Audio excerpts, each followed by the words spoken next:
கத்திரிக்காய் கோட்ஸ் எப்படி செய்கிறதுன்னு பார்க்கலாம் வாங்க. ஒரு பேனில் 2 டேபிள் ஸ்பூன் கடலைப்பருப்பு, 1 டேபிள் ஸ்பூன் வெள்ளை எள்ளு சேர்த்து நல்லா ஃப்ரை பண்ணிவிட்டு வேற ஒரு பிளேட்டுக்கு மாற்றிடுங்க. இதே பேனில் 1/2 கப் நல்லெண்ணெய், 5-6 கத்திரிக்காவை கட் பண்ணி சேர்த்துட்டு நல்லா ஃப்ரை பண்ணிவிட்டு வேற ஒரு பிளேட்டுக்கு மாற்றிடுங்க. மீதி இருக்க எண்ணெயில் 1/2 ஸ்பூன் கடுகு, 1 ஸ்பூன் சீரகம், 2 ஸ்பூன் மிளகு, 1/4 டீஸ்பூன் வெந்தயம், 2 பச்சை மிளகாய், கொஞ்சமாக கருவேப்பிலை, 1 வெங்காயம் கட் பண்ணி சேர்த்துட்டு 1/2 ஸ்பூன் உப்பு சேர்த்து ஃப்ரை பண்ணிக்கோங்க. வெங்காயம் நல்லா வதங்கினதும் 1 ஸ்பூன் இஞ்சி பூண்டு பேஸ்ட்டு சேர்த்து நல்லா வதக்கிட்டு ஒரு தக்காளி சேர்த்து வதக்கிக்கோங்க.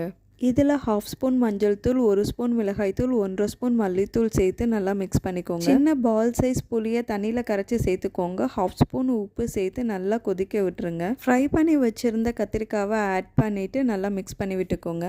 நம்ம ஃப்ரை பண்ணி வச்சுருந்த கடலைப்பருப்பில் தோல் நீக்கிட்டு அரைச்சி எடுத்து வச்சுக்கோங்க. கத்திரிக்காய் தொக்கில் 1 ஸ்பூன் வெல்லம், நம்ம அரைச்சி வச்சுருந்த பவுடர் ஆட் பண்ணிவிட்டு 5 மினிட்ஸ் மூடி போட்டு வேக வச்சா போதும். கத்திரிக்காய் கோட்ஸ் ரெடி.